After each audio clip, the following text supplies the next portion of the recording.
Coucou les amis! Il y a une phrase que ma maman et mon papa me répètent toujours. Est-ce que tu veux savoir c'est quoi? Je te l'ai dit. C'est Sarah, réfléchis avant d'agir. Ouf, ça c'est difficile. C'est pas pour rien que mes parents me le répètent toujours parce que j'ai beaucoup de difficultés moi à réfléchir avant d'agir.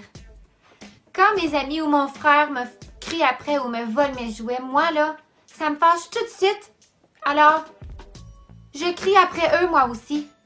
Puis ça m'arrive même des fois de taper mon frère. Oh, je sais que c'est pas une belle action, mais j'oublie de réfléchir et j'oublie de respirer par mon nez. C'est comme un peu Pierre, un des disciples de Jésus. Lui aussi, il avait de la difficulté à réfléchir avant d'agir. Et ça lui a fait faire beaucoup de bêtises. Mais Jésus a toujours été là pour lui. Et Pierre s'est toujours relevé et a toujours recommencé. Le jour de la Pentecôte, c'est Pierre qui a apporté un message. Et ce message-là a fait que 3000 personnes ont accepté Jésus dans leur cœur. Oh, wow! 3000! C'est beaucoup ça! Ça veut dire là que c'est pas parce qu'on fait des bêtises qu'on fera rien dans la vie. Au contraire, si on recommence toujours, on va faire de grandes choses, comme Pierre. On va demander à Papa Céleste de nous aider à faire ça, parce que c'est vrai que c'est pas facile de réfléchir ou de respirer par mon nez. Ferme tes yeux. Papa Céleste, viens m'aider à réfléchir avant d'agir. Surtout quand mes amis crient après moi, puis que moi j'ai envie de crier après eux aussi. Que je puisse respirer par mon nez et choisir la bonne action. Leur parler doucement ou aller voir un adulte. Amen. À plus tard. Et merci d'être là. On est heureux de pouvoir encore une fois vous accueillir et merci de nous recevoir chez vous. Alors, à toute la famille du Centre évangélique de Shawinigan, merci d'avoir choisi d'être là et soyons bénis ensemble. Mais on veut aussi souhaiter la bienvenue à l'Église de Berthierville, quelques personnes qui se joignent avec nous pour nos réunions. Alors, soyez bénis, on est content que vous soyez là et qu'ensemble, le corps de Christ, le peuple de Dieu, on peut célébrer, glorifier et exalter notre roi. La Bible dit qu'il est bon, qu'il est agréable d'être ensemble, de pouvoir célébrer, glorifier et exalter notre Dieu ensemble. On va avoir la louange et l'adoration avec toute l'équipe qui est là. Vous allez être bénis, participez, soyez de ceux qui célèbrent. La Bible dit que lorsque on est là, qu'on célèbre notre Dieu ensemble, qu'on adore Dieu, il est présent au milieu de nous. Alors là où vous êtes ce matin, si vous adorez, vous louez Dieu, la Bible dit que Dieu siège au milieu de la louange et l'adoration et Dieu est celui qui va être là avec vous pour parler à vos cœurs, alléluia, et à vos vies ce matin. On veut faire quelques annonces tout de suite.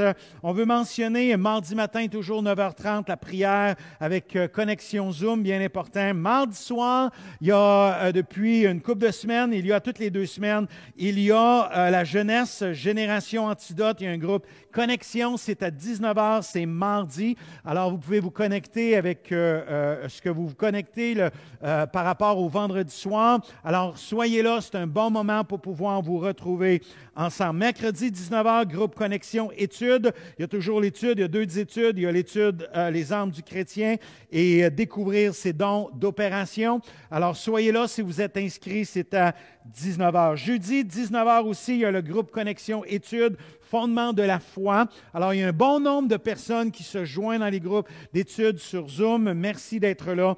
Et jeudi soir, 19h, fondement de la foi. Vendredi soir, il y a le Facebook Live à 19h pour Génération Antidote. Alors, c'est à 19h30, sur le Facebook de la jeunesse Génération Antidote. Joignez-vous 19h30 et je sais que vous êtes toujours bénis à travers les Facebook Live. Et après ça, il y a la possibilité de se joindre pour un Zoom. Samedi, il y a le 20 février à 10h, il y a un ministère de la femme, Femme de Vision.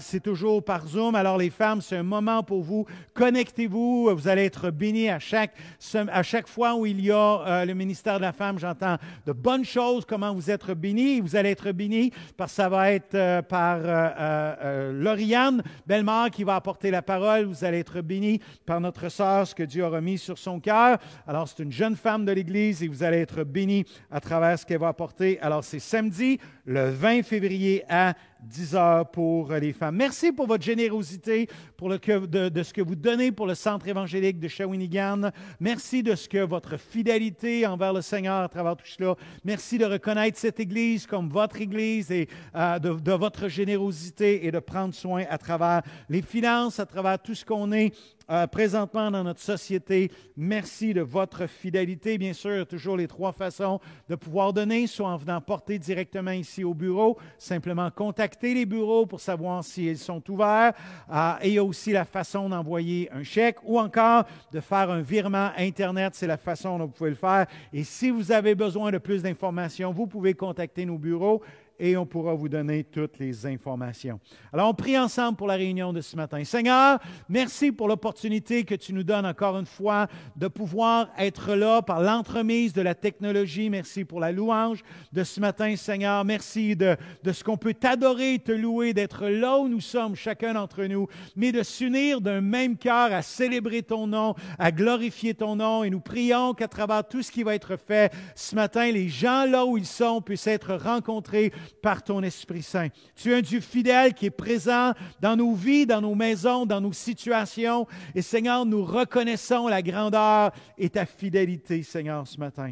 Alors, Dieu, révèle-nous, révèle-toi à travers ta parole dans nos vies. Seigneur, dans la louange et l'adoration, que ton Esprit Saint puisse parler à nos cœurs et que toute chose puisse être faite pour ta gloire. Et à travers les instants où on est ensemble, lorsqu'on terminera, Seigneur, cette réunion ensemble ce matin, alléluia, ce sera des moments qui changeront tout le temps à travers notre semaine, qui nous donnera force, courage pour la semaine qui est devant nous. Mais Seigneur, que cela aura un impact jusque dans l'éternité. Alors nous remettons toute cette réunion entre tes mains. Au nom de Jésus, nous prions. Amen et amen. Alors, dans un instant, on aura Philou pour les enfants. Soyez là et on veut vous souhaiter une bonne réunion et que vous puissiez être bénis à travers tout ce qui va être fait ce matin.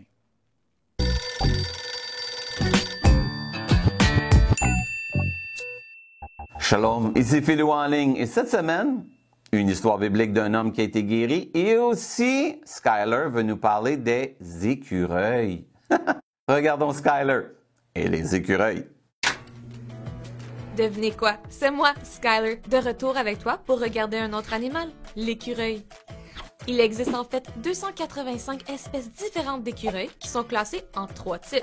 Les écureuils terrestres, les écureuils arboricoles et les écureuils planeurs.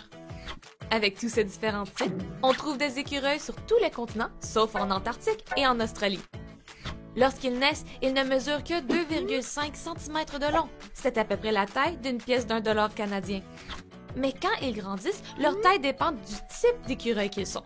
La plus grande espèce est l'écureuil géant de l'Inde, qui peut atteindre la taille d'une batte de baseball. La plus petite espèce est l'écureuil pygmée africain, qui mesure entre 7 et 13 cm de long. On peut comparer cette taille à celle d'un téléphone portable moyen. Malgré leur taille, leur capacité de saut peut atteindre 10 fois leur longueur de corps et ils peuvent tomber de très haut sans se blesser. Leur queue n'est pas là uniquement pour être pelucheuse. Lorsque les écureuils sautent, leur queue agit comme un parachute et aide à l'équilibre. Leur queue sert également à communiquer. Lorsqu'un écureuil se méfie d'une menace, sa queue s'agite pour avertir les autres d'un danger potentiel. L'écureuil a le comportement caractéristique de stocker sa nourriture quand il en a besoin. Cette nourriture est principalement constituée de noix, de graines et de fruits. Il le fait pour s'assurer de survivre dans des conditions difficiles. Pour pouvoir stocker sa nourriture, l'animal doit d'abord la trouver. Heureusement, ce sont de bons chercheurs. Par exemple, les écureuils peuvent sentir la nourriture qui est enfouie profondément dans la neige. Une fois qu'ils l'ont sentie, ils creusent un tunnel dans la neige pour suivre l'odeur jusqu'à sa source. Malheureusement, les écureuils perdent 25% de leur nourriture stockée au profit des voleurs. Les écureuils, qui sont des animaux intelligents, ont donc développé des astuces. L'une de ces astuces s'appelle la mise en cache trompeuse. Pour ce faire, les écureuils creusent un trou, le laissent vide et le recouvrent à nouveau. Cela permet d'éloigner les voleurs potentiels qui voudraient s'emparer de leur nourriture. Au lieu d'aller chercher leur vraie cachette, les voleurs tentent de voler la fausse. As-tu déjà eu une collection de choses? As-tu déjà caché ta collection dans un endroit spécial? As-tu déjà voulu plus de choses? Ce qui fait la richesse de l'écureuil, ce n'est pas la quantité de choses qu'il possède, mais le fait qu'il puisse survivre. Tout comme l'écureuil, ce ne sont pas les objets que tu as qui font ta richesse. Avoir de beaux objets ou de beaux vêtements ne signifie pas que tu es riche. Ce qui te rend riche, c'est ce que Dieu t'a donné. Dieu t'a donné Jésus, et cela signifie que tu peux parler à Dieu à tout moment. Ça, c'est être riche. Pierre a partagé cela avec un homme qui ne pouvait pas marcher. Lorsque le mendiant demanda à Pierre de lui donner quelque chose, Pierre répondit « Je n'ai ni argent ni or, mais ce que j'ai, je te le donne. Au nom de Jésus-Christ de Nazareth, lève-toi et marche. » C'est dans la Bible. Le vrai trésor n'est pas l'argent, l'or, les jouets ou les vêtements. Le vrai trésor, c'est Jésus. Et quand tu as du mal à te rappeler que tu es riche en Jésus, arrête-toi et prie. Tu as vu? L'écureuil, il creuse un trou, puis il le remplit, puis il fait semblant qu'il a caché quelque chose, son trésor, sa nourriture. Mais en réalité, il n'y a rien. À l'œil, on pense qu'il y a quelque chose, mais il n'y a rien. Et oui, la Bible nous dit quoi? La Bible nous dit ceci. « Je n'ai ni argent ni or, mais ce que j'ai, je te le donne. Au nom de Jésus-Christ de Nazareth, lève-toi et marche. » Qu'est-ce que ça peut bien vouloir dire? Bien, on regarde l'histoire biblique et tu vas le découvrir.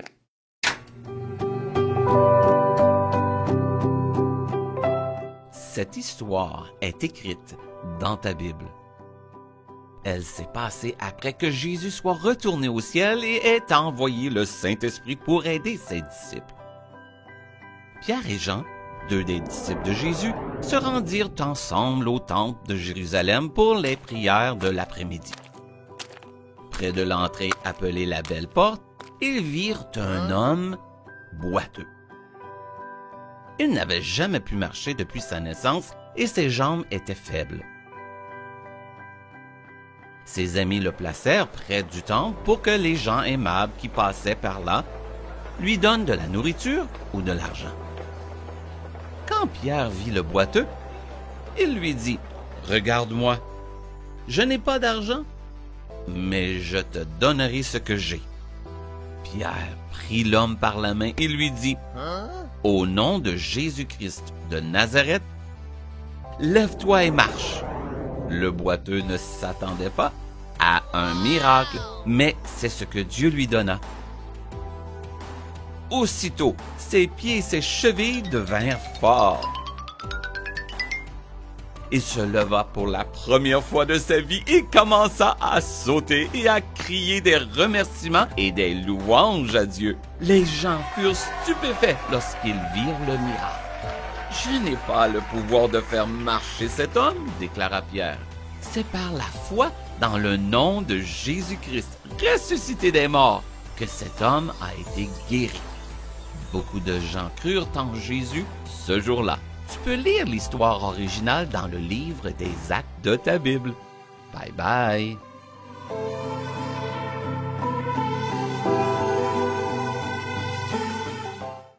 Tu as vu? L'homme voulait avoir de l'argent pour pouvoir manger.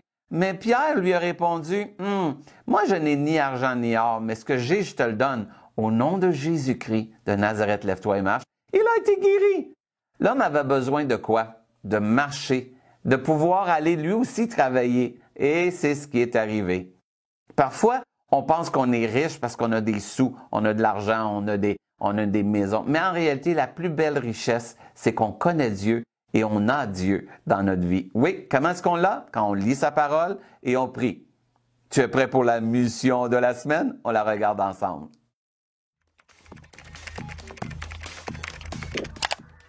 Voici ta mission. Tes parents vont cacher une belle grosse collation dans un sac. Et dans deux autres sacs, ils ont caché une petite collation. Et toi, en regardant les sacs, tu dois choisir lequel que tu penses a la grosse collation. Alors ensuite, on remercie Dieu. ATP. Tu t'arrêtes et tu pries pour remercier Dieu. Alors, bonne mission! Ah, c'est facile. Tes parents vont te donner, ils vont te montrer 3 sacs. Dans un des sacs, il y a une grosse collation et les 2 autres sont petites. Toi, tu dois deviner lesquelles. Comme dans la vie, on pense qu'on regarde les gens parce qu'ils sont riches, mais en réalité, la plus belle richesse qu'on peut avoir, la Bible dit, c'est Jésus. Oui, Jésus. Ah, c'est pour ça que je veux le célébrer et le chanter en chantant « Il est doux » de se confier en Jésus. Alors, ici Philou en ligne qui te dit « Shalom ».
Bon matin tout le monde, j'espère que vous allez bien.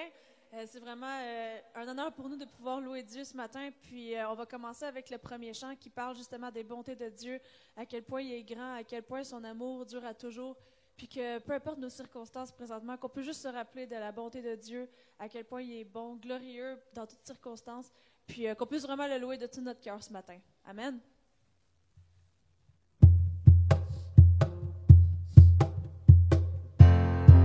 Seigneur, oui, on vient, Seigneur, t'adorer aujourd'hui, Seigneur, parce que t'es grand, t'es digne de toute la louange, Seigneur. Quelle joie, Seigneur, de pouvoir te louer, Seigneur.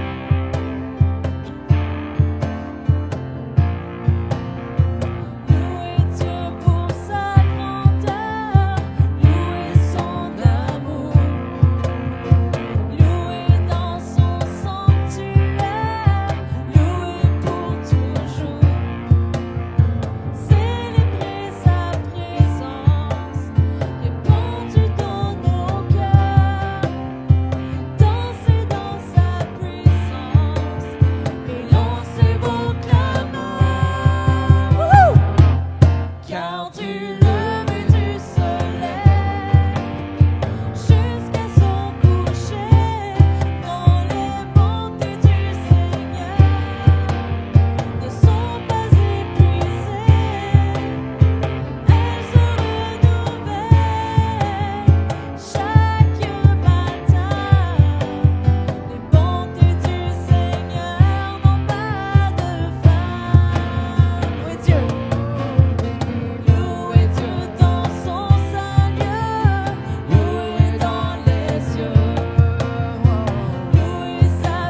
bénédiction sans fin pour nous, Seigneur. Oui, tu es glorieux, Seigneur. Tu es merveilleux, Seigneur. Merci, Seigneur. Oui, Jésus.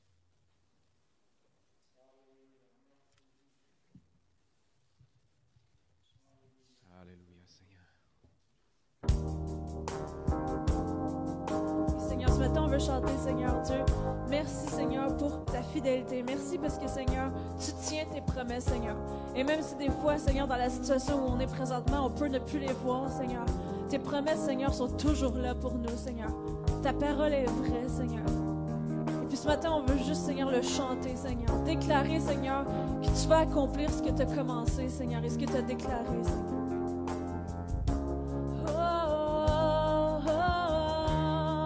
Alléluia, Jésus. Père de bonté, tu m'as donné grâce. Tu m'as sorti de ténèbres, tu m'as rempli de ta paix.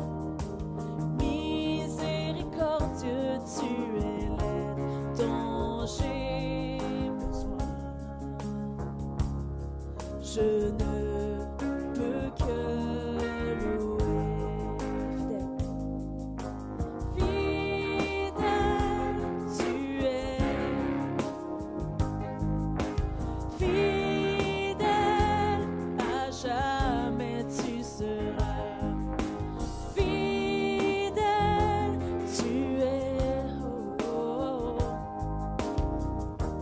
Toutes tes promesses, oui, amen. Oui, Seigneur. Oui, toutes tes promesses sont oui, amen. Oh, oh, oh, Jésus, oh,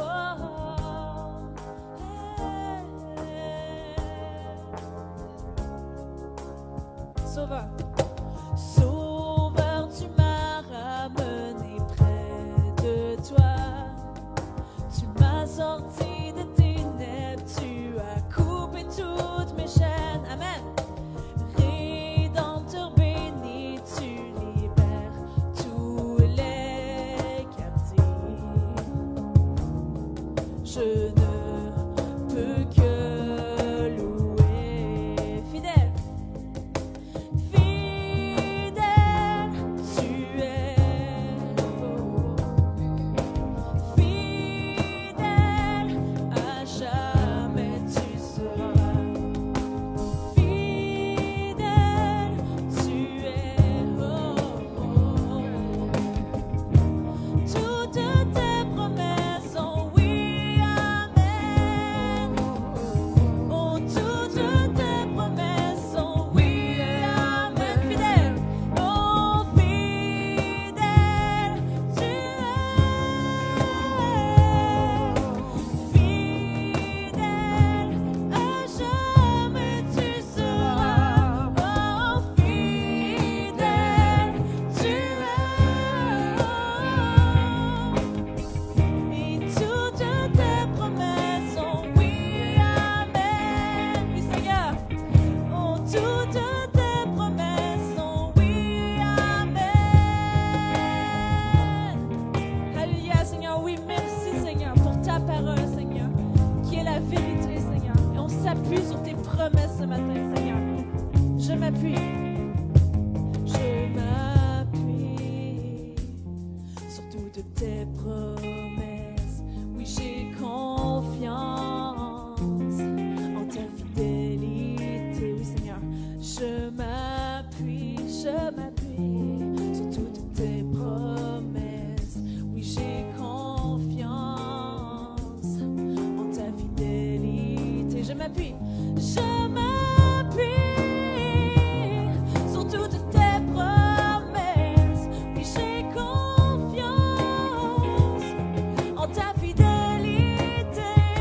Oui, je m'appuie sur toutes tes promesses.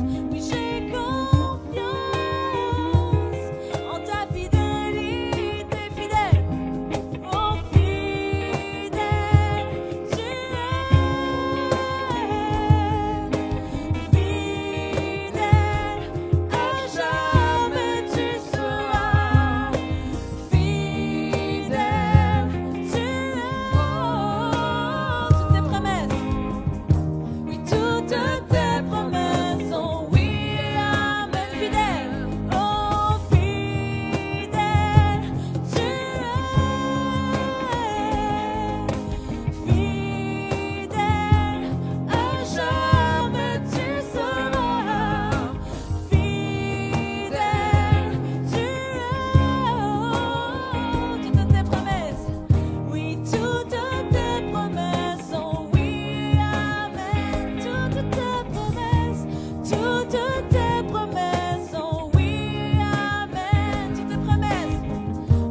Toutes tes promesses sont oui, amen. Toutes tes promesses sont oui, amen. Alléluia, Jésus. Oui, Seigneur. Merci, Seigneur, pour tes promesses, Seigneur, dans nos vies, Seigneur. Merci, Seigneur Dieu, parce que tu es fidèle, Seigneur. Tu es vraiment bon, Seigneur Dieu. Et tu es notre force, Seigneur, aujourd'hui, Seigneur. Et c'est ce qu'on veut chanter, Seigneur, dans le prochain chant, Seigneur. Que tu es notre force, Seigneur. Alléluia,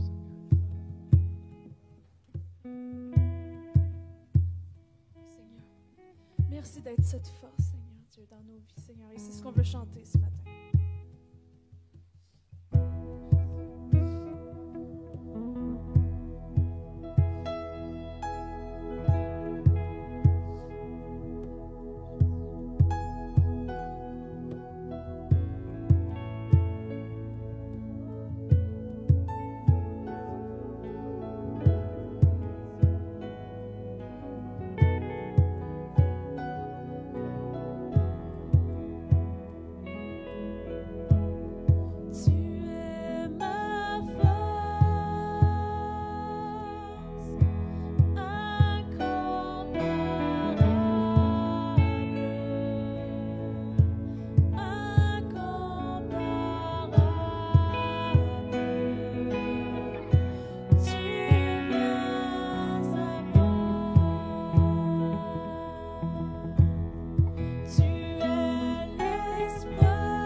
relever, Seigneur, encore et encore, Seigneur. Merci pour ta présence, Seigneur. Merci pour ta bonté, Seigneur, qu'on ne peut même pas imaginer, Seigneur, qui est au-dessus de ce qu'on peut, Seigneur, penser, Seigneur. Alléluia, Jésus. Que, Seigneur, sois glorifié ce matin, Seigneur. Sois glorifié dans nos cœurs, dans nos vies, Seigneur.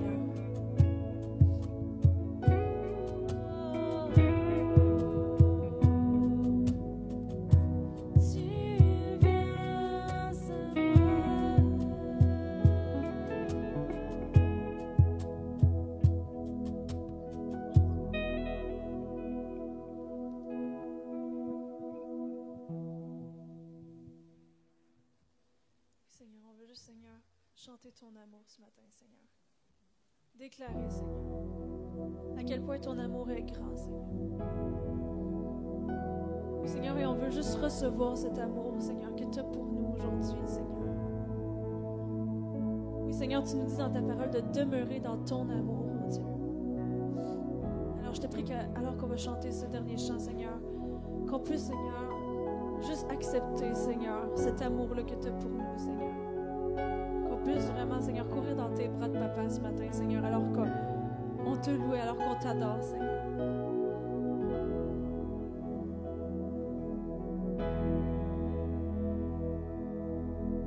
Au-delà des grands océans, tes fleuves d'amour s'étendent sur moi. Alors je t'ouvrirai mon cœur, je te laisserai me guérir. Je suis heureux de te connaître, je lèverai mes mains vers toi, et à jamais je chanterai.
sois élevé.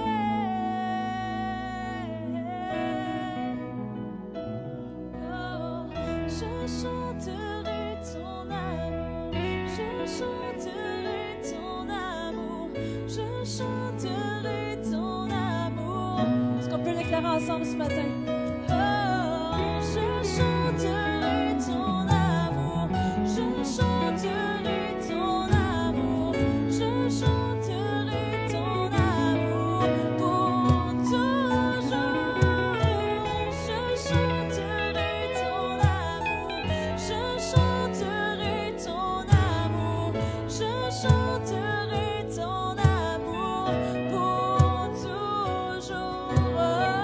Je chanterai ton amour, je chanterai ton amour, je chanterai ton amour pour toujours.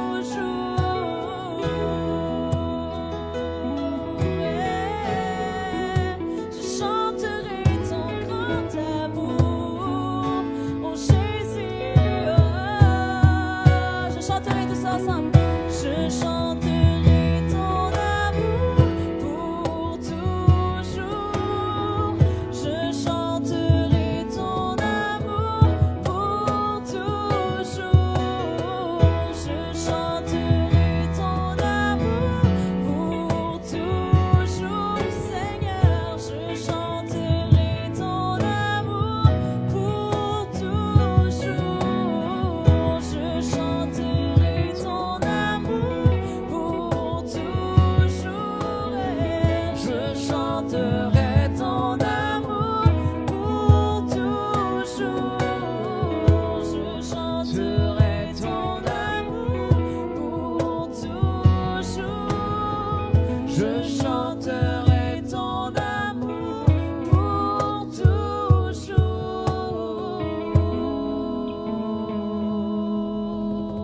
Alléluia, Jésus. Oui, Seigneur, merci pour ton amour, Seigneur. Merci, Seigneur, parce que nous te chanterons pour toujours, Seigneur.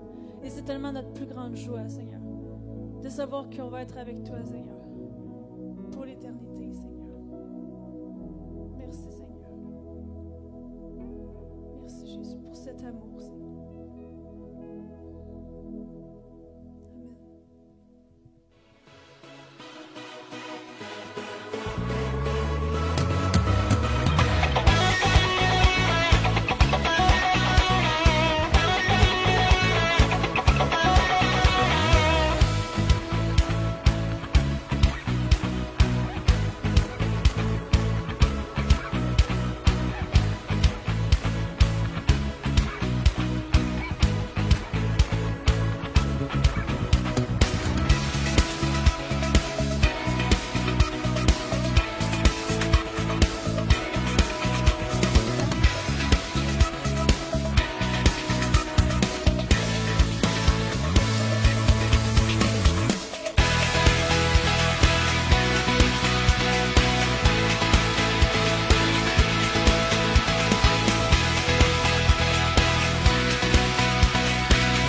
Merci à toute l'équipe de louange pour ce bon temps de louange et d'adoration.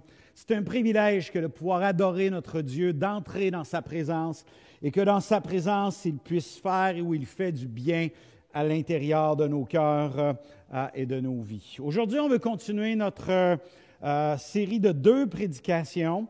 On veut simplement continuer ce qu'on a commencé la semaine dernière. Et j'avais commencé avec une question la semaine dernière qui était « Comment vas-tu? » À travers tout ce qu'on vit aujourd'hui, dans lequel on est, il est important de réaliser comment on va. J'aimerais te poser encore une fois la question ce matin. Comment vas-tu à l'intérieur de ta vie et de ton cœur. Et bien sûr, à la fin d'une discussion qu'on pourrait avoir ensemble, à ce moment-là, je pourrais te dire, prends soin de toi. Et c'est le titre, encore une fois, qu'on veut donner ce matin. C'est la deuxième partie qui est prends soin de toi, deuxième partie. La semaine dernière, on a regardé ensemble toute l'importance de la valeur que l'être humain a, que tu as toi en tant que personne, et de l'importance que tu dois saisir de la valeur que tu as, mais aussi d'investir à l'intérieur de ton cœur et de ta vie. Si tu reconnais que tu as une valeur, tu vas vouloir investir à l'intérieur de ta vie. On a vu ensemble aussi l'importance de préserver notre cœur. On a regardé dans le texte qui dit « Garde ton cœur plus que toute autre chose ». Et on a vu ensemble dans la parole avec Caïn, l'importance où Dieu va lui dire « Caïn, le péché se couche à ta porte », de l'importance de réaliser ce qui se couche à la porte de nos cœurs, de dominer sur ce qui ne devrait pas être là à la porte de nos cœurs, sachant que si on permet à ces choses d'être là dans nos vies, ça nous éloignera ou encore ça nous amènera dans des dimensions qui ne seront pas les bonnes à l'intérieur de nos cœurs. L'importance d'investir à l'intérieur de nos vies, réaliser cette importance-là. On a vu ensemble dans 1 Timothée, chapitre 4, verset 7, quand le texte dit, l'apôtre Paul parle à Timothée, il va dire à Timothée de s'exercer, d'être utile, exerce-toi à la piété, de l'importance de s'exercer à la piété. Cela va dépendre et ça va nous donner, avoir un impact à l'intérieur de nos vies et de nos cœurs. Alors, c'est tellement important. On a vu aussi ensemble, et je veux juste ramener sur cela, qu'on ne veut pas faire les choses pour être les meilleurs, on veut faire les choses pour grandir à l'intérieur de nos vies et de nos cœurs. Et on a partagé ensemble l'importance de croître, être intentionnel à l'intérieur de nos vies, dans la croissance. On a vu d'être intentionnel dans la prière, notre lecture de la parole, livre et tout le reste. Vous pourrez aller voir la réunion de la semaine passée, la prédication de la semaine passée. Et on a terminé avec 15 lois inestimables que j'avais trouvées dans un livre de John Maxwell, qui était la croissance accidentelle versus la croissance intentionnelle, et de réaliser l'importance de grandir de façon intentionnelle et être intentionnel à l'intérieur de nos vies. Alors ce matin, comment vas-tu encore une fois? Comment ce matin ton cœur, ta vie à l'intérieur de toi, comment vas-tu? Des fois, on se fait poser cette question, on voit quelqu'un nous pose la question, comment tu vas? Et des fois, on va répondre de façon habituelle à ce qu'on va bien. Mais la réalité, c'est que peut-être c'est vrai physiquement, on va bien, mais intérieurement, nos cœurs peut-être ne vont pas aussi bien qu'ils devraient aller, autant spirituellement parlant. Des fois, lorsque quelqu'un nous pose la question « Comment vas-tu? » Bien sûr, dans nos vies, à nous, en tant que chrétiens, il y a aussi la dimension spirituelle. Peut-être que les choses semblent bien aller, les finances vont bien, notre physique va bien, la santé va bien et tout cela, mais spirituellement, peut-être qu'on ne va pas bien et c'est peut-être la portion la plus importante à l'intérieur de nos vies et de nos cœurs. Alors, deuxième partie, prends soin de toi. Aujourd'hui, on va regarder ensemble l'importance de voir et de réaliser la bonne part, ce qui est important. On va voir aussi la dimension de réaliser d'être plus grand que nos propres talents à nous-mêmes, d'apprécier la destination et tout cela. Alors, commençons ensemble. Et dans la parole, lorsqu'on regarde, on découvre qu'à certains endroits, l'importance de choisir, d'investir à l'intérieur de nos vies et de nos cœurs. Et qu'il va y avoir que la croissance a une valeur, que ça va un moment ou un autre, ça va rapporter à l'intérieur de nos vies. Dans Luc chapitre 10, verset 41, Jésus va être là, il va être dans la maison de Marthe et Marie. Et alors que Marthe va s'affairer à toutes les occupations de ce qu'elle doit faire, de ce qu'elle veut faire pour bien recevoir Jésus, et tout ça, il va voir Marie qui va être au pied de Jésus, qui, elle, va recevoir l'enseignement. Et à un moment donné, Marthe va aller vers Jésus, puis va dire à Jésus, Jésus, tu dis à Marie qu'elle vienne me voir. Dis à Marie qu'elle vienne m'aider. Et à ce moment-là, Jésus va spécifier quelque chose d'important. Il va dire, le Seigneur lui répondit, Marthe, Marthe, tu t'inquiètes et tu t'agites pour beaucoup de choses. Et je crois que dans notre société présentement, c'est ce qui prend place. On s'agite pour tellement de choses, tellement de responsabilités, tellement de choses à faire, tellement de choses à penser. On est là, toutes les activités, les choses avec les enfants, le travail, les responsabilités de la maison, les responsabilités familiales, toutes les choses à faire autour de nous. On s'inquiète et on s'agite pour beaucoup de choses. Mais souvent, on a besoin de choisir la bonne part. Et Jésus va dire à ce moment-là, une seule chose est nécessaire, Marthe. Et Marie a choisi la bonne. La bonne chose à ce moment-là était, dans toute cette situation-là, la bonne chose à faire, c'était que Marthe et que Marie soient assis aux pieds de Jésus et recevoir ce que Jésus avait pour elles. J'aimerais vous encourager à ne jamais échanger des moments de croissance avec les Seigneurs, des moments de prière, de prendre du temps avec Dieu, de lire votre parole. N'échangez pas cela avec toutes sortes d'autres activités dans lesquelles on serait tenté d'échanger pensant que ça va être plus productif. Mais la réalité, c'est que ces moments-là sont souvent les plus productifs. Faites attention à votre agenda. Peut-être qu'il est important pour votre croissance intérieure de regarder votre agenda et de réaliser qu'est-ce qui doit être le plus important. Qu'est-ce que je devrais mettre à mon horaire? Qu'est-ce que peut-être je devrais changer dans mon horaire pour être capable de me rappeler ce qui était la meilleure chose à faire ou ce qui est la meilleure chose à faire. Et le texte dit, elle a choisi la bonne part qui ne lui sera point enlevée. On a besoin de réaliser que des fois dans nos vies, dans des situations de vie, il y a des choses qu'on va faire qu'après un certain temps, on s'aperçoit qu'on a perdu. Mais lorsqu'on est là et qu'on se tient devant le Seigneur, qu'on prend du temps avec Dieu, qu'il y a la croissance, c'est une part qui jamais ne nous sera enlevée. Vous savez, il y a une dimension incalculable de la valeur de la croissance d'une vie ou d'une personne intérieurement. La croissance élargit toujours nos capacités et nos dons, nos talents. Mais cela n'est pas nécessairement vrai dans le contraire.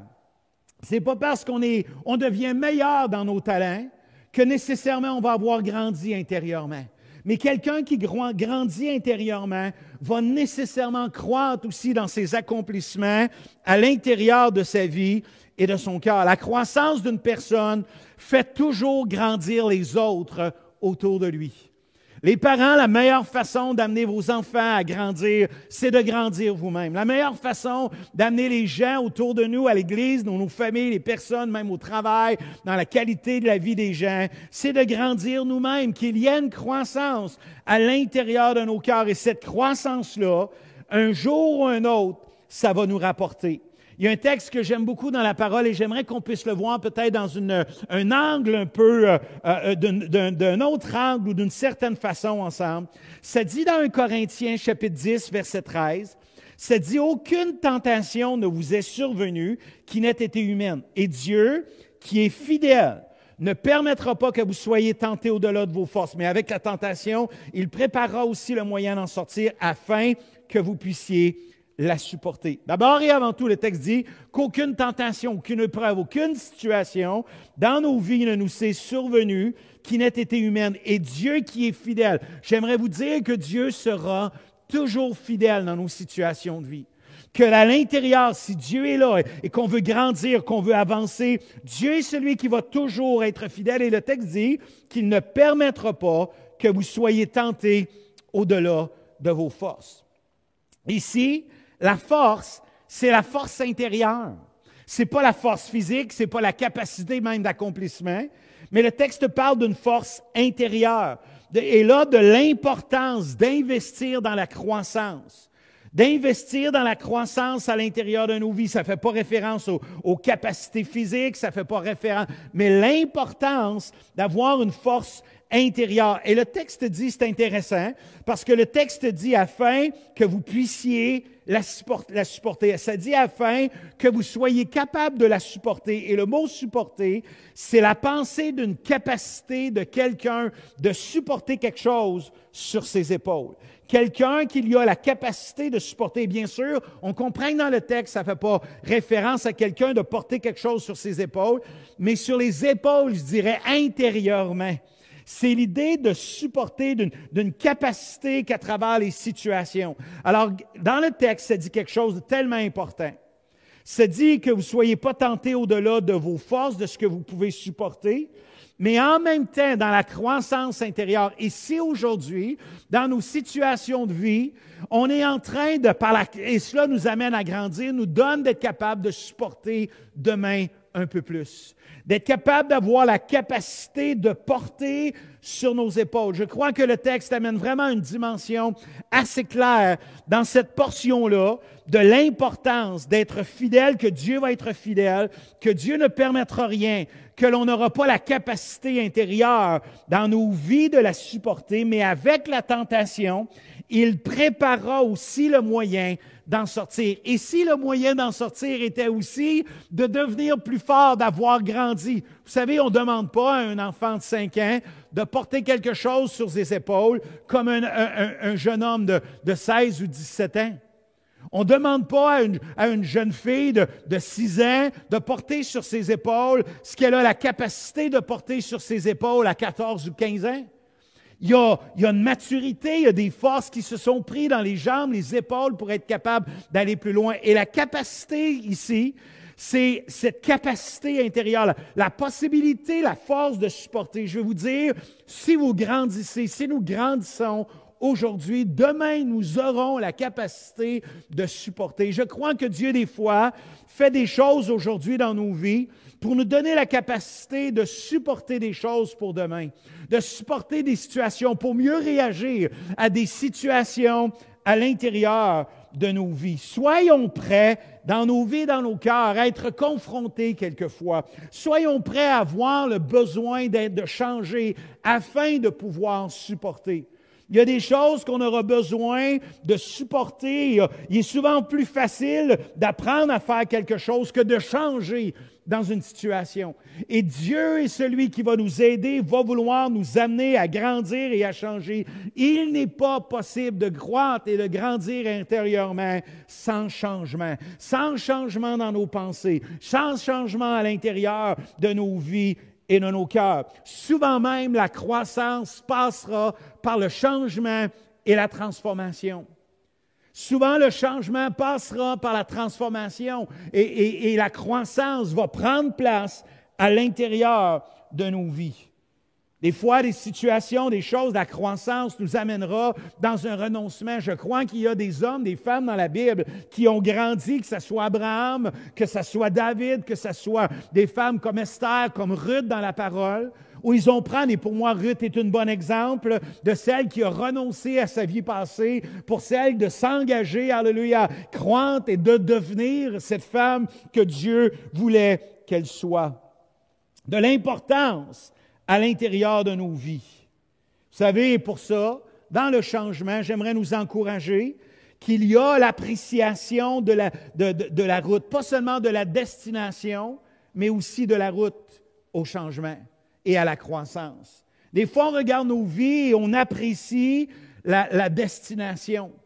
Des fois, on est là puis on voudrait être telle et telle personne, on aimerait avoir changé, on aimerait grandir. Des fois même, on regarde quelqu'un puis on aimerait peut-être être là où il est, on aimerait vivre les choses de cette manière-là. Mais j'aimerais nous encourager à ceci aujourd'hui, ce matin, de réaliser l'importance, pas seulement de la destination. Ne vivez pas seulement pour la destination, vivez pour le voyage. Vivez aussi pour le voyage. Il y a un texte dans Philippiens 1,6 qui dit « Je suis persuadé que celui qui a commencé en vous, cette bonne œuvre, la rendra parfaite pour le jour de Jésus-Christ. » Alors, si on a donné nos vies au Seigneur, je veux vous assurer, alléluia, que Dieu terminera à l'intérieur de votre vie. Il est celui qui terminera le travail qu'il a commencé en vous. Cette bonne œuvre, il la rendra parfaite. Mais il y a l'importance de vivre aussi, de célébrer la croissance dans le moment présent. S'il y a des choses que vous réalisez, que vous comprenez dans votre vie, que vous avez grandi aujourd'hui, qu'il y a une situation que vous avez réagi différemment, que vous avez agi en fait de la bonne façon, pas que vous avez été dans la réaction, mais dans l'action, vous avez fait ce que Dieu, dans votre cœur ou la parole vous demande. Célébrez ces moments-là, appréciez les moments du voyage, appréciez que chaque jour devienne une journée où on a appris quelque chose de nouveau, Aujourd'hui, que ça puisse être une journée qu'à travers la louange et l'adoration, le Saint-Esprit a parlé à votre cœur, que peut-être par la parole, une parole de votre époux ou votre épouse, de vos enfants, la parole de quelqu'un ou à travers le message de ce matin, il y a quelque chose que Dieu a parlé à votre cœur. Célébrez ces moments-là. Soyez dans l'action de grâce. Seigneur, je te remercie de ce qu'aujourd'hui, j'ai appris quelque chose. J'ai grandi, Seigneur. J'ai changé. Il y a quelque chose qui a changé dans mon cœur. Il y a quelque chose que tu as fait, que tu m'as amené dans mes pensées, Seigneur, à déposer une vérité qui a chassé des mensonges, qui m'a amené à grandir. Et Seigneur, je veux célébrer ces journées-là. Je veux rendre gloire à Dieu pour ces moments-là. Et dans nos vies, c'est tellement important d'apprendre à célébrer nos vies pour ces moments-là. Dans des situations particulières, ne vivez pas seulement que pour la destination.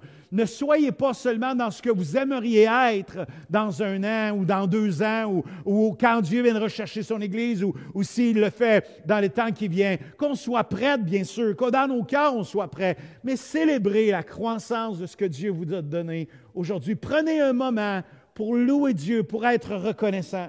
Je pense que des fois, les situations sont celles qui nous amènent à comprendre là où on est à l'intérieur de nos vies et de nos cœurs. Alors, sur la route dans laquelle vous êtes, dans votre marche, lorsque vous lisez votre parole le matin, puis vous êtes en train, à un moment donné, un matin ou une journée ou un soir ou avant de se coucher, il y a une parole qui est là et qui vraiment se révèle à l'intérieur de votre vie et de votre cœur, qui se révèle à l'intérieur de qui vous êtes, et vous venez de comprendre une vérité tellement importante pour une situation dans laquelle vous êtes, pour une décision dans votre famille, pour une direction peut-être à discuter avec vos enfants, ou à jaser ou à discuter avec votre conjoint ou votre conjointe, ou encore le Saint-Esprit parle à votre cœur sur quelque chose qui dans lequel ça amène certaines situations problématiques. Célébrez ces moments-là, rendez grâce à Dieu pour ces instants-là. J'aimerais nous dire qu'il est important de comprendre que Dieu nous appellera à être toujours plus grands, que la croissance soit toujours plus grande que nos possibilités d'action, de talent et de capacité. J'aimerais nous dire, et lorsque je regarde dans la parole, on va voir tantôt un homme en particulier dans la Bible, que Dieu a vu un homme, alléluia, que Dieu a constaté, que le Seigneur a vu que cet homme était plus grand que toutes ses capacités. Vous savez, des fois, on regarde les situations. Dans nos vies, on pense que les situations sont les causes. Dans les situations dans lesquelles on se retrouve, on pense qu'elles sont les causes. Mais la réalité, c'est que les situations ne sont pas les causes. Lorsqu'on regarde, par exemple, dans la Bible avec Saül, Saül est celui qui va souvent regarder les choses comme si c'était les situations devenaient la cause.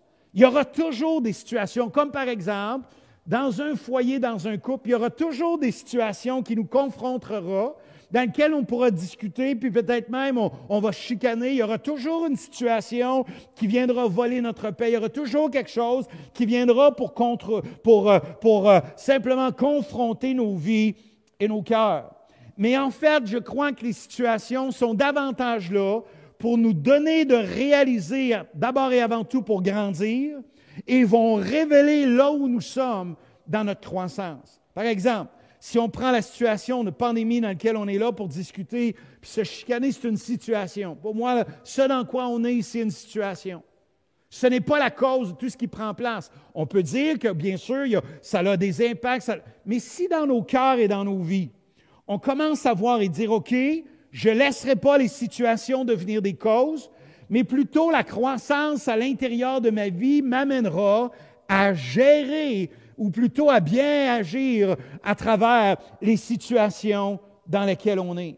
Par exemple, si on est là à chicaner à cause des finances, on peut dire on chicane à cause des finances, mais la réalité, c'est que ce n'est pas à cause des finances. C'est parce qu'on n'y arrive pas. Dans nos cœurs, on laisse des choses qui sont là à discuter, trouver des solutions et arriver à ce que Dieu veut qu'on puisse faire à travers cette situation qui peut sembler être problématique. Alors, comprenons et faisons attention de ne pas voir les situations comme les causes, mais voir plutôt comment on peut réagir, comment la croissance à l'intérieur de nos vies et de nos cœurs. Il y a un texte dans la Bible qui amène une pensée très claire. On sait de tout ce qui peut prendre place, même dans ce temps présentement où tous les foyers, pas tous, mais plein de foyers sont brisés et tout ça. Et nous, on met ça sur des causes sur des raisons de. Mais la Bible dit qu'à un moment donné, il y a des gens qui vont poser la question à Jésus, alléluia, par rapport au divorce ou à la séparation. Et là, dans Matthieu chapitre 19, le verset 8, Jésus révèle la vraie raison pour laquelle les choses se brisent ou les foyers sont brisés. C'est-à-dire, il leur répondit à la question, à cause de la dureté. Voyez la cause, ce n'est pas les situations, mais la cause et la dureté de votre cœur que Moïse a permis de répudier sa femme. Alors, et ça dit au commencement, il n'en était pas ainsi. Jésus révèle la chose particulière. Alors que les gens autour de lui vont dire, voici les causes de. Jésus dit, non, la vraie cause, c'est la dureté du cœur. C'est ce qu'il y a à l'intérieur. Ce n'est pas les situations tangibles, ce n'est pas ce qui est là, mais plutôt ce que ça mène dans le cœur des gens, la dureté à l'intérieur des cœurs et des vies. Alors, lorsqu'on regarde cela, Jésus amène la pensée très claire de l'importance de ce qui peut prendre place et de l'importance de garder nos cœurs. L'important, Jésus dit, la cause, c'est ce qui s'est couché à la porte, qui est entré dans le cœur et qui a amené à briser le foyer ou encore la relation. Alors, Jésus amène la dimension qui est là. Par exemple, il y a aussi dans 1 Samuel chapitre 15, le verset 20, mais plutôt Saül est là et Samuel va se révéler à Saül. Dieu lui avait demandé quelque chose. Et c'était la raison. Saül était un homme qui a vu les situations et les situations ont toujours été la cause pour lui. Et en même temps, non seulement ça a été la cause, mais ça a été les raisons pour dire que ce n'était pas de sa faute, puis c'était pas lui, puis de trouver toutes sortes de justifications dans les situations. Alors qu'il va être là, Dieu va lui avoir demandé d'aller, de conquérir, de ne rien prendre. Et là, ça dit que Saül répondit à Samuel, « J'ai bien écouté la voix de l'Éternel et j'ai suivi le chemin par lequel m'envoyait l'Éternel. J'ai amené, et puis là, tous les noms sont là, et ça dit, et j'ai dévoué par interdit les Amalicites. Mais le peuple, alors là, il est en train de dire parce qu'il ne devait rien amener, mais là, il dit, mais dans la situation, la cause, c'est le peuple. C'est pas moi, c'est le peuple qui étaient là et qui ont fait les choses. Ça dit, mais le peuple a pris sur le butin des brebis et des bœufs comme prémisse de ce qui devait être dévoué afin de les sacrifier à l'Éternel. Comprenons ceci. Il y a deux mots qui sont des mots qui sont contraires dans ce texte-là. Dévoué et sacrifice.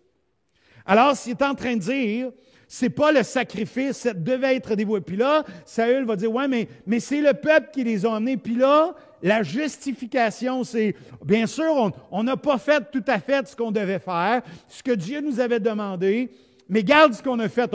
On a voulu quand même faire une bonne chose dans ce qu'on n'a pas bien fait, puis on a offert à Dieu. Et là, Samuel va dire, Saül, Dieu trouve-t-il du plaisir dans les sacrifices comme dans l'obéissance. Et là, Samuel va dire l'obéissance qu'il y a à l'intérieur, la croissance, la vie intérieure, l'obéissance vaut mieux que tous les sacrifices, que toutes les actions, que tous les gestes, ce qu'il y a à l'intérieur de nos vies. Alors, je dis encore une fois, soyons de ceux qui intérieurement, dans les situations qui vont venir, et il y aura toujours des situations qui vont se présenter pour briser votre foyer, pour briser vos vies, pour vous éloigner du Seigneur, pour nous amener à ne pas faire ce qu'on devrait faire. Mais la bonne chose, ça sera que la croissance dans nos vies, que si on est là, on commencera, la croissance nous aidera à gérer les situations et on comprendra que souvent les causes sont davantage parce qu'intérieurement, on n'allait pas bien ou qu'on n'a pas bien grandi, qui fait qu'on a fait mal, on n'a pas bien fait face aux situations dans lesquelles on s'est retrouvé. Vous savez, il y a une valeur incalculable à la croissance. Il y a une valeur qui est inestimable à la croissance à l'intérieur de nos vies, de nos cœurs. Et Saül n'a pas compris la dimension de ce que cette croissance-là l'amènerait à gérer les choses et à faire ce que Dieu, alléluia, voulait qu'il fasse. J'aimerais nous dire aujourd'hui que lorsque Dieu nous regarde, Dieu voit à l'intérieur de nos vies, de nos cœurs. Il voit cette croissance. Souvent, on met beaucoup d'actions, pas d'actions, mais on met beaucoup de pensées sur que Dieu voit nos actions. Mais j'aimerais nous dire que Dieu voit aussi ce qu'il y a ou qui on est à l'intérieur de nos vies. Et ça, c'est une riche bénédiction. Comme par exemple dans la louange et l'adoration, c'est tellement encourageant que Dieu voit nos cœurs, que Dieu voit nos vies, que des fois, on ne sait pas, on n'a pas les mots à la grandeur d'exprimer, alléluia, de tout ce qu'on voudrait exprimer au Seigneur. Et Dieu connaît nos cœurs et nos vies. Par exemple, lorsque Dieu va parler de Moïse comme un homme patient. Dieu voyait la patience dans la vie de cet homme. Dieu voyait Abraham comme son ami, comme l'ami de Dieu, le texte dit. Dieu voyait en Job un homme intègre et droit, d'intégrité et de droiture dans la vie de cet homme. Lorsqu'on regarde aussi, alléluia, on voit que David était un homme selon le cœur de Dieu. Et j'aimerais m'arrêter un peu sur David, qu'on puisse comprendre ce que Dieu a vu lorsqu'il a envoyé Samuel pour le oindre comme un roi. Ça dit d'abord dans 1 Samuel chapitre 16, verset 1, ça dit, l'Éternel dit à Samuel, « Quand cesseras-tu de pleurer sur Saül? Je l'ai rejeté afin qu'il ne règne plus sur Israël. Remplis ta corne d'huile et va, je t'enverrai chez Isaïe Bethlémite. Car j'ai vu, et là c'est, rappelez-vous de ceci, car j'ai vu parmi les fils celui que je désire pour roi. » Alors Dieu est en train de dire, Samuel, tu vas partir de là, et maintenant tu vas aller dans une famille, et je vais te montrer la personne que j'ai vue et qui va devenir, que tu vas oindre pour le roi. Et le verset 6 dit ceci dans 1 Samuel 16, 6, lorsqu'ils entrèrent, il dit là, et Samuel est celui qui va aller, va offrir les sacrifices auparavant, va tout faire ce qu'il y en est. Et maintenant se trouve dans la maison, alléluia, où il y a tous les frères de David qui sont là, mais David, lui, est dans les champs. Et ça dit dans le texte, lorsqu'ils entrèrent, il se dit. Alors, Samuel a regardé Eliab, et ça dit, en voyant Eliab, certainement loin de l'Éternel est ici devant lui. Et là, il est en train de dire, certainement Eliab, c'est la personne que Dieu a vue. C'est certainement cette personne qui était devant Dieu que Dieu a vue. Et l'Éternel dit à Samuel, ne prends point garde à son apparence et à la hauteur de sa taille, car je l'ai rejeté. L'Éternel ne considère pas ce que l'homme considère. L'homme regarde ce qui frappe les yeux, mais l'Éternel regarde au cœur.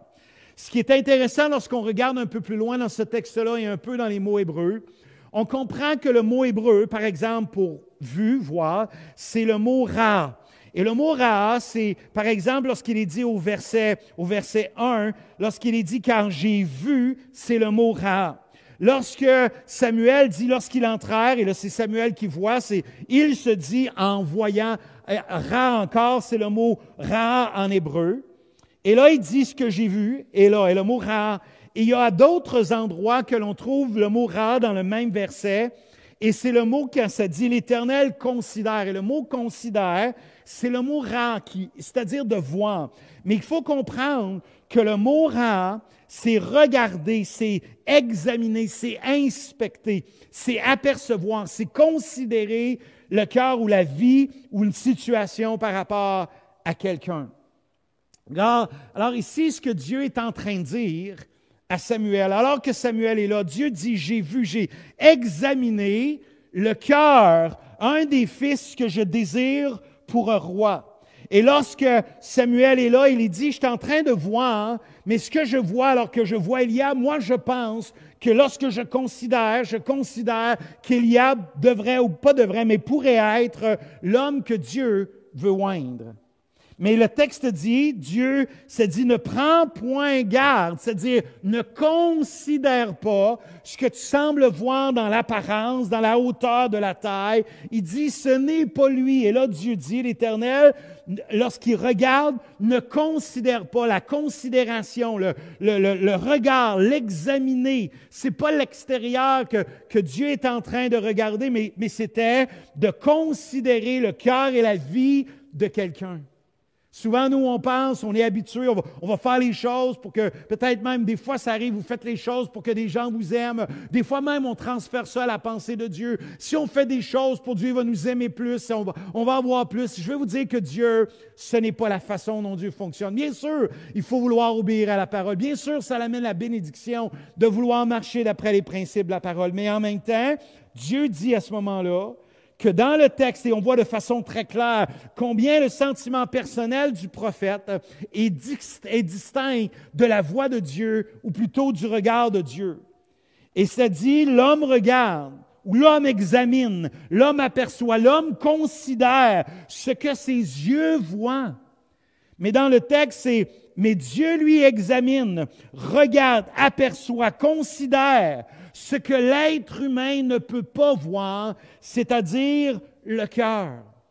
Et lorsqu'on regarde dans le texte, et c'est ce que Samuel va dire, ici devant lui. Alors, qu'il va être dit dans ce texte, l'Éternel, le oint de l'Éternel est ici devant lui, c'est ici devant lui, ici devant l'Éternel.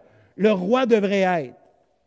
Et là, à ce moment-là, Dieu est en train de dire, alléluia, c'est pas ce que tu considères, mais c'est moi. Et dans le verset 12 de 1 Samuel 16, ça dit Isaïe l'envoya chercher, et là, bien sûr, ils envoient. Puis c'est intéressant dans le texte parce qu'il y a encore une dimension de ce que l'œil de l'être humain, de l'homme voit, et de ce que Dieu lui perçoit. Ça dit, Isaïe l'envoya chercher, or il était blond, avec les beaux yeux et une belle figure. C'est encore la révélation, le regard de l'être humain. Et là, ça dit, l'Éternel dit à Samuel, « Lève-toi, oins-le, car c'est lui. » Mais il y a quelque chose d'intéressant quand tu reprends tout ce texte-là, puis tu reprends le verset 1 qu'on a lu auparavant. Il y a une pensée bien importante. Dans la pensée de l'Hébreu, ça dit, quand ça dit lève-toi, oins-le, car c'est lui, il n'y a pas seulement la dimension de voir une personne. Mais dans le texte ou encore dans le verset 1, quand ça dit « Car j'ai vu parmi les fils celui que je désire pour un roi », dans le terme hébreu, c'est littéralement ceci. J'ai vu un cœur de roi. Alors on comprend que Dieu va dire à Samuel, ne considère pas parce que moi, ce que j'ai vu, c'est un cœur de roi. Alors Dieu veut voir avant tout ce qu'on accomplit, Dieu veut voir un cœur de père. Dieu veut voir un cœur de mère, avant même tout ce que vous accomplissez. Dieu veut voir des cœurs d'adorateurs avant de conduire la louange ou avant d'être là dans la louange. Avant d'être une moniteur d'éducation chrétienne, Dieu veut un cœur de monitrice. Dieu veut un cœur, alléluia, pastoral. Dieu veut un cœur de louange. Dieu veut un cœur, alléluia, d'évangéliste. Avant d'accomplir tout ce qu'on peut accomplir, tout ce qu'on peut faire, de témoigner pour le nom du Seigneur, la meilleure chose à faire, de ce qu'on devrait faire, c'est avoir un cœur d'évangéliste, un cœur pour les gens. Parce que souvent, les capacités nous élèvent un moment, comme ça le fait dans la vie de Saül, mais souvent, ce que ça va faire, c'est que ça va redescendre, alors que les capacités vont nous aider à aller plus loin. Il y a deux hommes qui ont fait une étude, et lorsqu'on regarde, je veux juste revenir à une pensée par rapport à Samuel, pas Samuel, mais Saül et David. Alors que Saül était dans un moment de sa vie où il était dans une croissance, à ce moment-là, à cause de son caractère, à cause de ce qu'il est intérieur, va être dans une descente. Alors que David, à cause qu'il a un caractère, ce qui va l'amener à être roi, c'est le cœur du roi. C'est pas tous ses talents, c'est pas toutes ses capacités, mais la capacité est plutôt de cœur à avoir un cœur de roi. Il y a deux professeurs, un qui s'appelle James Coase et l'autre Barry Posner, qui ont supervisé pendant 25 ans des leaders dans tous les types d'organisations. Ils ont posé une question. Quelles sont les valeurs, les traits personnels ou caractéristiques que vous cherchez chez un leader? Ils ont posé cette question à plus de 65 000 personnes sur 6 continents différents. Ils ont dit que le résultat était flagrant sur la régularité au fil des années des réponses et que cela ne variait pas de façon significative selon les situations démocratiques ou organisationnelles ou encore culturelles. Et la réponse, et je vous pose, si on vous poserait cette question, quelle serait votre réponse? Et la réponse était celle-ci, qui a été la plus élevée dans les réponses, c'était l'honnêteté. Et pour les gens, la qualité était celle qui soit accroissait ou endommageait le plus la réputation de quelqu'un. La réponse qui a ressorti le plus, ce n'était pas toutes les capacités, toutes les possibilités, mais c'était la dimension d'être capable d'être honnête. Quelque chose, une qualité intérieure, une croissance intérieure à l'intérieur de la vie, de la vie des leaders. Il y a un homme aussi qui s'appelait Norman Schwarzkopf, un général qui était là, il est décédé maintenant. Et ce général-là est celui qui a eu beaucoup d'impact. Il a travaillé avec des gens et tout ça, il était reconnu. Des gens ont honoré, des gens comme George Bush, des gens comme Barack Obama a dit des choses super d'élévation dans la vie de cet homme et tout ça, de qui il était. Il est quelqu'un qui a eu un impact sur sa vie et il y a quelqu'un qui a dit ceci. En fait, il y a deux hommes qui ont dit ceci par rapport à la vie de cet homme. Ça dit notre nation doit être une grande dette de gratitude au général et nos soldats occuperont une place spéciale dans leur cœur pour ce grand chef. Bien que beaucoup de choses seront écrites dans les jours à venir sur ses nombreuses réalisations, c'est plus durable et les héritages les plus importants sont les soldats formidables qu'il a formés et dirigés. C'est quelqu'un qui a à sa charge pendant un moment de sa vie plus de 750 000 soldats à travers, de façon internationale.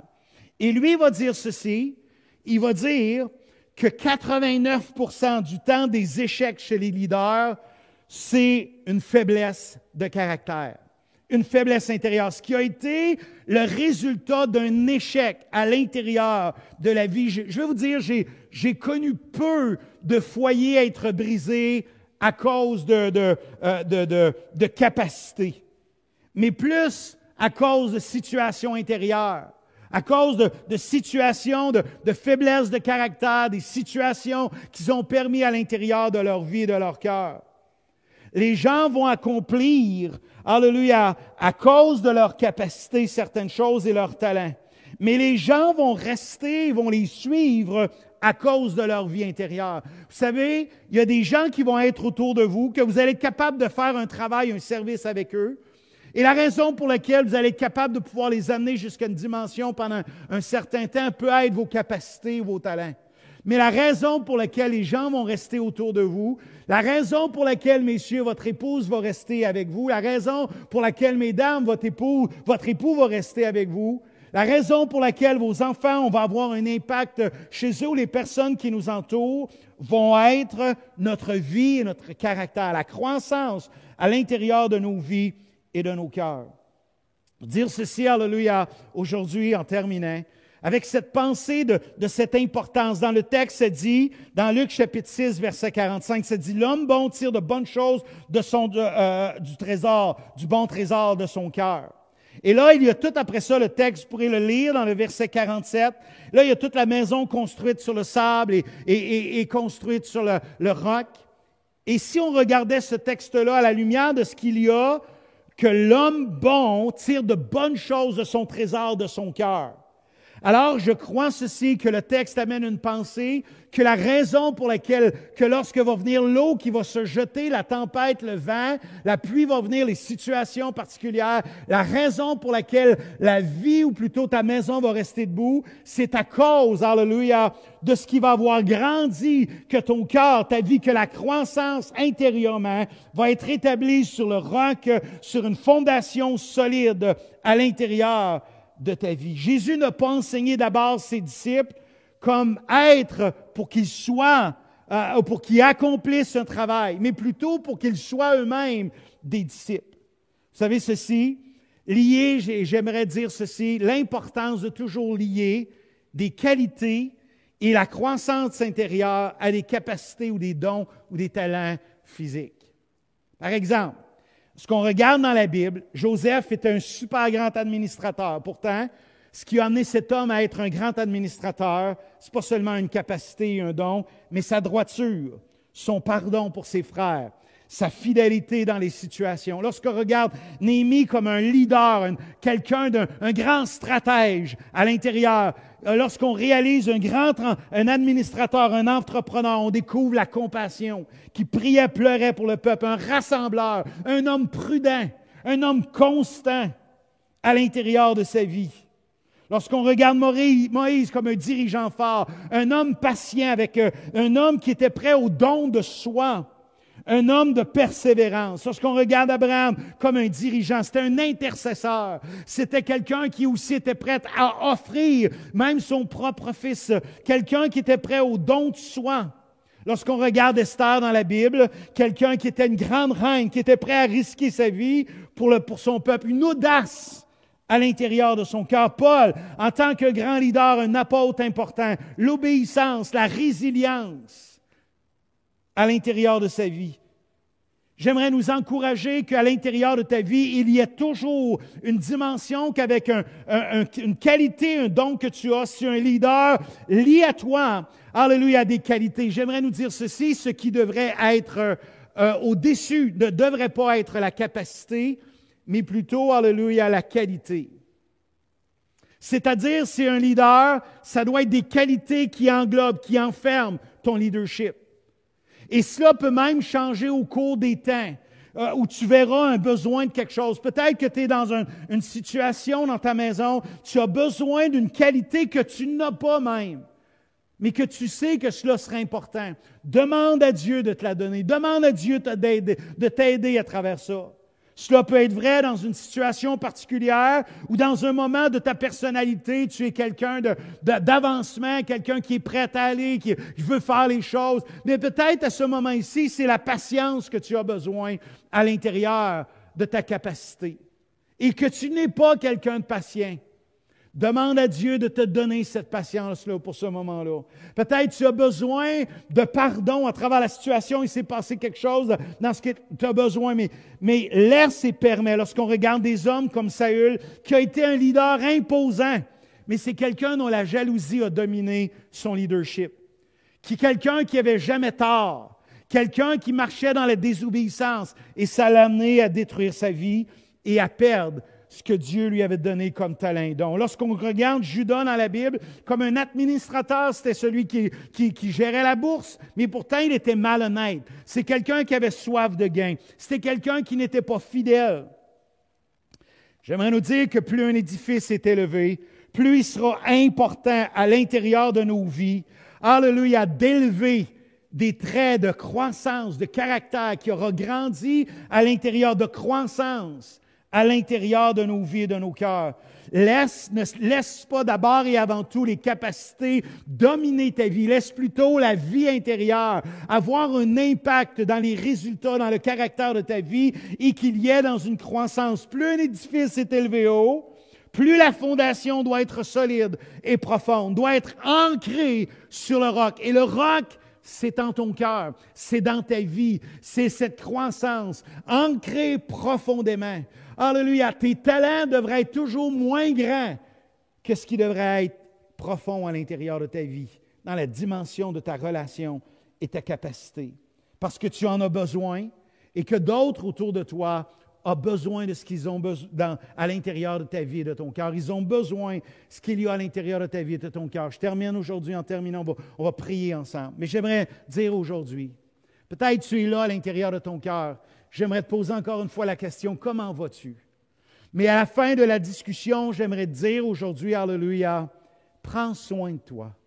De l'importance de prendre soin de qui tu es à l'intérieur de ta vie. Ne laisse pas des choses dans ton cœur, ne laisse pas des situations, n'arrête pas de grandir. La beauté de la chose, c'est que peu importe l'âge que tu as, peu importe ta situation dans laquelle tu es, peu importe, alléluia, ce qui peut prendre place dans notre monde, notre société autour de nous, chaque personne, peu importe qui il est, peu importe son âge, peu importe, il peut grandir. Alléluia. Vous savez ceci, je vais vous dire les parents que ce que nos enfants ont besoin, et je m'inclus, c'est de voir des parents qui grandissent, qui croient. Je vais vous dire, les grands-parents, ce que vos petits-enfants ont besoin d'avoir, ce n'est pas des gens parfaits, mais de voir des gens qui vont grandir à l'intérieur de leur vie et de leur cœur. Je vais vous dire, messieurs, que votre épouse, qu'elle a besoin, d'abord et avant tout, ce n'est pas un homme qui sait toutes choses, qui a tous les talents, toutes les capacités. Mais elle a besoin d'avoir quelqu'un, un homme qui va grandir, qu'elle va voir, alléluia, grandir intérieurement, changer, être transformé, qui va voir les situations et qui va être capable de réaliser qu'à travers les situations, il va pouvoir grandir, va se servir de cela, non pas comme pour briser sa maison, non pas comme pour briser sa vie, alléluia, non pas pour se laisser amener dans des situations, mais plutôt comme Joseph, être un homme de droiture, être un homme de foi. Mesdames, alléluia, ce que votre mari a besoin, c'est de voir une femme qui va grandir, quelqu'un qui veut instruire, mais qui veut grandir, alléluia, quelqu'un qui veut simplement avancer, être changé à l'intérieur de sa vie, de comprendre les principes, de elle-même grandir à l'intérieur de son cœur. Et avant de demander à l'un et à l'autre, alléluia, de changer, l'un et l'autre vont grandir ensemble. Et ça va faire, alléluia, des gens qui grandissent. Ce que notre société a besoin, alléluia, je pense présentement ce que notre société a besoin, c'est des hommes et des femmes qui grandissent sainement, avec pureté, avec droiture, avec un cœur dont les principes de la parole deviennent vie à l'intérieur de leur cœur, deviennent une vie à l'intérieur de leur cœur et grandissent à chaque jour. Non pas laisser quelque chose qui se couche à ta porte. Je veux dire aujourd'hui, alléluia, peut-être y a-t-il quelque chose qui se couche à ta porte. Je veux dire, alléluia, que si tu ne l'enlèves pas, non seulement ça va t'empêcher de grandir, mais ça va faire, alléluia, que ta vie va être brisée. Ça va faire que ta vie, il y a des choses dans ta vie qui vont se briser, qui vont s'effriter, qui vont éclater à l'intérieur de ta vie, de ton cœur. Peut-être tu es dans une situation, puis tu te poses des choses qui sont difficiles. Arrête-toi et pose-toi la question aujourd'hui. Quelles sont les qualités qui est là et qui entourent mon rôle de père, mon rôle de mère? En tant qu'entrepreneur, je sais, vous connaissez mon cœur pour vous, les entrepreneurs. L'importance, je prie pour vous autres, de toute l'importance des entrepreneurs, de toute la dimension, des choses dont... Et vous avez besoin, alléluia, de la grâce de Dieu, et vous avez besoin de toutes les qualités, vous avez de toutes les possibilités, tout le leadership, toute l'ingéniosité dans votre travail, dans votre entrepreneuriat. Mais laissez-moi vous dire, alléluia, que vous avez besoin à l'intérieur de votre vie qu'il y ait ces qualités qui vous imprègnent à l'intérieur de vos vies et de vos cœurs. Qu'il y ait dans votre gérance de vie, qu'il y ait des qualités qui viennent et qui vous donnent cette solidité à l'intérieur de nos vies et de nos cœurs. Seigneur, on veut te remercier pour ta fidélité aujourd'hui. Merci, Seigneur. Et on a un désir dans nos vies, dans nos cœurs, de grandir, de marcher avec toi, de se laisser conduire, diriger avec qui tu es et par qui tu es, Seigneur. Donne-nous à chaque jour de grandir. Quelle bénédiction! Seigneur, quelle richesse! Je pense que ce qui démontre la vie en nous, c'est que chaque jour, on peut grandir. Seigneur, que peu importe l'âge, on peut grandir. Seigneur, je prie que s'il y a des gens qui ont des choses qui sont couchées à la porte de leur cœur, révèle-toi à eux comme tu le fais avec Caïn. Seigneur, révèle-toi à qui ils sont aujourd'hui. Donne-nous de réaliser, comme Marthe, Seigneur, donne-nous de réaliser que la plus importante, c'était ce que Marie était en train de faire. Donne-nous, Seigneur, de réaliser que ce que tu regardes, ce que tu as besoin de voir dans le cœur des hommes et des femmes de cette Église, de cette génération, c'est de voir des cœurs de rois, de voir des cœurs de pères, de voir des cœurs de mères, Seigneur, de voir des cœurs de leaders, des cœurs de pasteurs, des cœurs d'évangélistes, Seigneur, des cœurs, alléluia, d'adorateurs, des cœurs, Seigneur, pour les enfants, des cœurs, Seigneur, alléluia, pour les gens, pour les aînés, les personnes qui les entourent. Seigneur, que ce que les hôpitaux ont besoin, c'est pas seulement des infirmières dans des actions ou des infirmiers, mais des cœurs, Seigneur, qui vont prendre soin, qui vont être là, Seigneur, qui vont lier, que nous allons lier des qualités, qui vont nous imprégner dans nos vies et dans nos cœurs. Et que, Seigneur, il y ait cette croissance dans la droiture, Seigneur, de bonne façon, selon les principes de ta parole, dans nos pensées, dans nos cœurs, dans nos âmes. Et cela se reflètera autour de nous, à l'intérieur de nos vies. Seigneur, sois avec nous, amène-nous, donne-nous de comprendre comment on peut grandir. Parle-nous, Seigneur, dans quelle dimension de nos vies nous avons besoin de grandir. Et Seigneur, aide-nous et donne-nous de choisir que, Seigneur, les situations, les choses autour de nous Dieu, alléluia, nous amèneront dans une croissance, à aller plus loin et à marcher avec toi. Merci pour ta fidélité, Seigneur, qui ne permettra rien au-delà de nos forces, de ce qu'on peut porter sur nos épaules intérieures, Seigneur. Et Père, nous recommandons tout le restant de cette semaine entre tes mains, cette journée, Seigneur, entre tes mains. Et merci pour ta bénédiction, Seigneur, sur cette Église. Seigneur, sur les gens qui écoutent ce matin, sur des gens d'autres églises qui se joignent à nous aujourd'hui. Merci de bénir, Seigneur, cette semaine, d'être avec nous. Et Dieu, nous recommandons toutes choses à ta grâce. Au nom de Jésus-Christ, nous prions. Amen et Amen. Alors, frères et sœurs, et les gens qui sont là aujourd'hui, vous qui êtes là, soyons de ceux qui vont grandir, ceux, alléluia, qui vont permettre à Dieu de nous amener par son Esprit Saint à grandir. Choisissons la bonne part, saisissons, écoutez encore peut-être même la réunion de la semaine dernière pour les choses dans lesquelles on a besoin de changer, d'être de ceux qui vont être attentionnés, proactifs par rapport à certaines choses à l'intérieur de nos vies pour croître et grandir. Alors, j'aimerais vous dire en terminant aujourd'hui, je vous souhaite une bonne journée, une bonne semaine. Je vous dis que le Centre évangélique de Shawinigan vous aime profondément. Alléluia, qu'on va être là et qu'ensemble, en tant qu'Église, en tant que personnes qui sont là les dimanches matins, chacun d'entre vous, peu importe là où vous êtes, que nous puissions, en tant qu'Église, la grande Église de Dieu, que nous puissions grandir ensemble. Que Dieu vous bénisse et bonne semaine. Bien, merci beaucoup, pasteur, pour la parole. Puis on va terminer avec un dernier chant, Les bontés du Seigneur.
Bonne semaine tout le monde et soyez abondamment bénis.